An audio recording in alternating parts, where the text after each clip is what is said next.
We walked into the house and it's so bad. It's so bad. Hey, my name is Karen Bates, and in May of 2023, my family and I sold all of our stuff in our home and came out here to the jungles of Mexico to start a school in a refuge for youth. We lived here for about a year, and then we went back to the United States to do some fundraising for the next phase of this project. And I am here preparing for a group that's coming to volunteer to do some building. Thanks for being on this journey with us. We got up at 3 a.m. to make it to the airport on time. We had been gone for 5 months. We had originally thought we would just be in Utah for 2 weeks for my kids' weddings. I had 2 of my older kids get married, but it turned into a 5-month trip. We ended up staying in Texas for a while as we tried to find the resources and things we needed in order to keep moving forward with all of this. So we're excited to head back and see our friends and how our things are. We would have probably taken more with us if we had known we were going to be gone so long.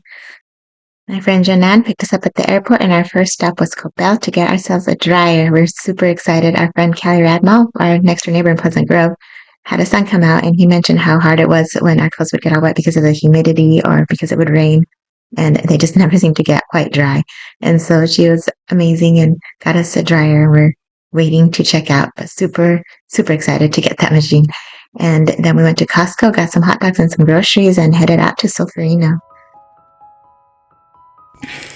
So we made it to Solferino.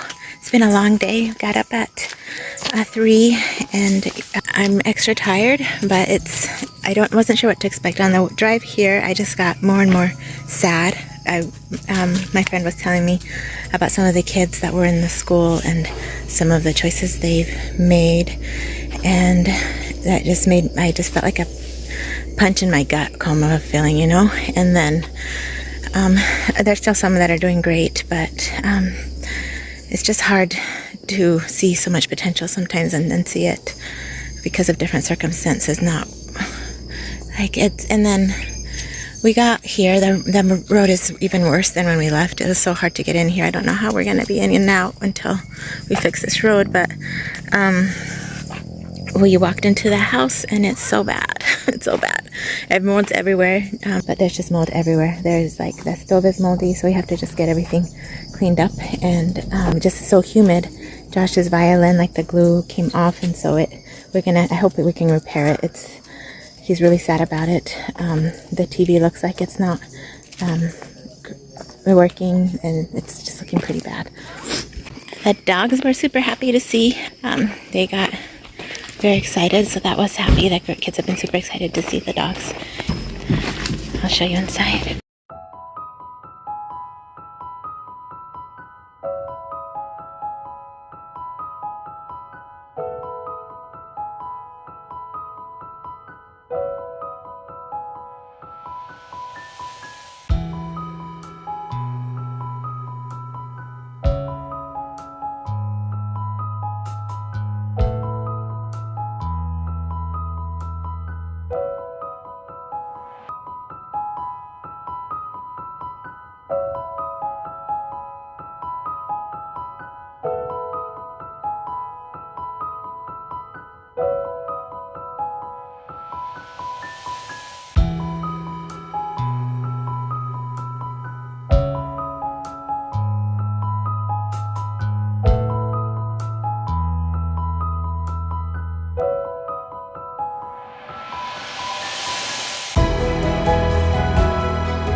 It's day 2 of our time here in Mexico.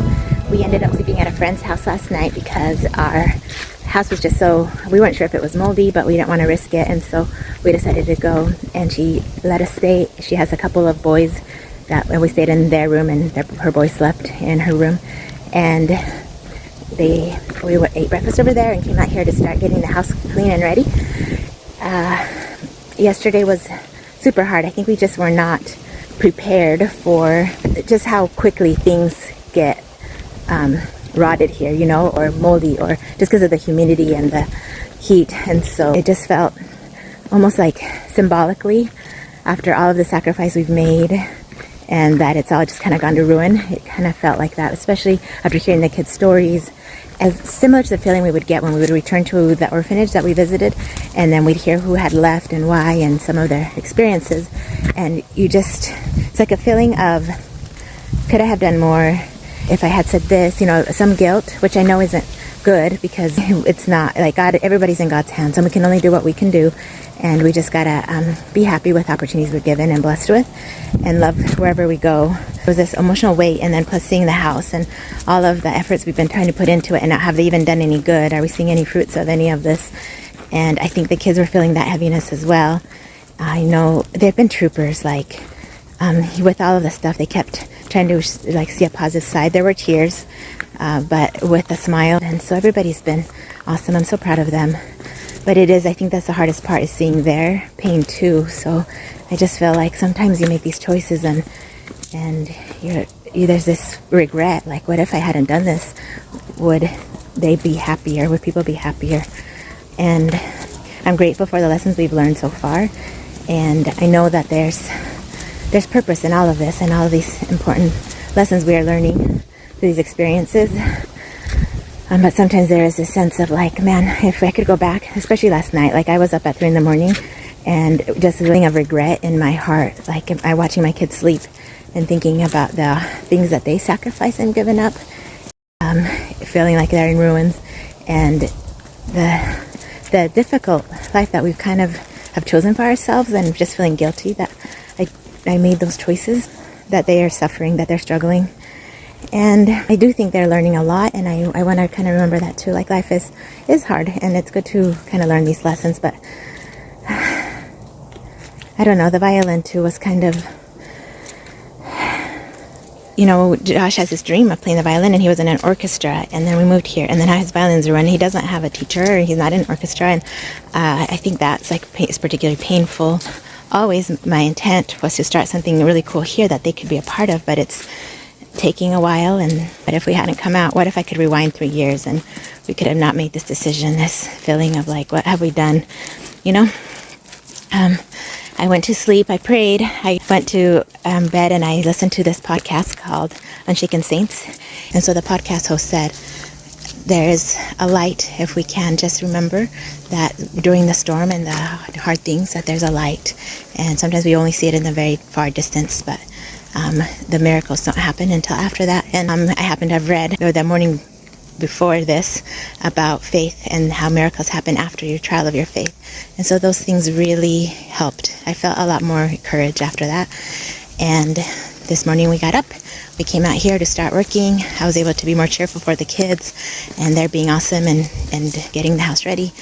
Have some guys on the roof right now. We're putting in some extra solar panels so that we have enough electricity. And yeah, I think it's going to be okay. It was just a very, very rough day.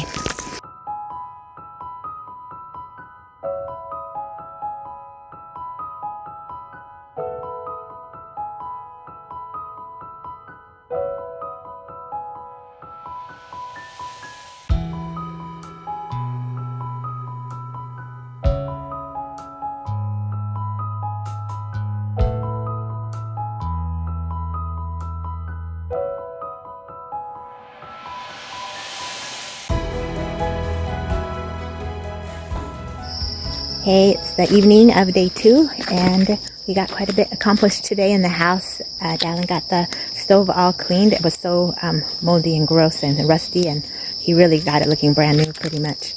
And I got the fridge cleaned out. Still going to do the freezer tomorrow. Most of the dishes washed. Josh cleaned a bathroom and one of the bedrooms really nicely. He also got the books and dusted them off, got all the stuff off of them, polished the bookshelf. And then James was able to get another bathroom cleaned. Also worked on the bookshelf. Got all of the spider webs off of the walls.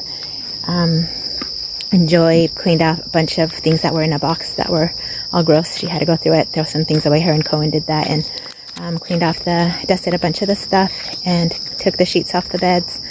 She did find a lot of surprises. That was tricky. So we'd just kind of be cleaning something and some huge spider or bug would come out and we'd scream, and then it'd be hard to get back to work. But after a little break, we'd be able to do it again. So she had a few jump scares. but she was amazing. They're all amazing. I just have such incredible kids. I'm so proud of them. And so it ended up, I think part of my sadness yesterday was feeling that I was doing my kids a disservice, you know, like on accident. I had brought them into the situation, and we gave up a lot, and like what's coming of it. But watching them yesterday and how resilient they're being, it just makes me so proud of them. And I think even though things are hard, they're learning a lot from these experiences too. So that made my mother heart happy. So feeling much better today, starting to feel like things are coming together. Not nearly as many things were ruined as we thought. If yesterday when we walked in, it just felt like everything was, so we're just gonna have to throw everything away. So, you know, I was feeling symbolically that all the sacrifice had been in ruins, and now I'm starting to feel like all this like cleaning up feels a little bit like symbolic too of how we're able to pick back up after a hard thing. And so I'm just feeling super grateful. So we'll see how tomorrow goes.